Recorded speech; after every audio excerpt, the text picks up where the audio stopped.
এটা দেড়শো এটা দাঁতি দাঁতে নাই দাঁতছে দুইটা এটা চারটা ওজন কিরকম হবে এটা 17 কেজি গো 16 কেজি তুমি সব বেরো নিবে ওইটা বেরো দেবে না হ্যাঁ ওই দিন বলছি খালি গোষ্ঠী 17 কেজি এটা দেশাল এটা লম্বা না 15 কেজি কইছে ওই একটু এদিক ওদিক এত কাটা কাটা তো হয় না নাহলে 1-2 কেজি কম হইব 15 কেজি তো আর মায়ের হইব না আমরা বলি না তো একটু বদল করুন আপনি এটা 15 কেজি মায়ের হইব না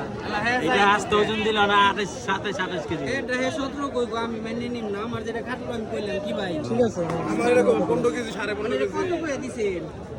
কয় নাই আমরা দেখতেছি দেখ পছন্দ হলে দেখে নেন দেখ পছন্দ হয় কেন ভাই কি আছে মোটা মোটা আছে আর যা বেচবেন কত তাই কত কইছেন আপনি এটা 22 তুমি চাই কোন বাড়া পারবো না আপনারা বাইরে নিয়ে পারবেন আপনি কয় টাকা খাটে এটা কোন দেখি আমরা উনি চাইছে আপনারা কোন অসুবিধা নাই তো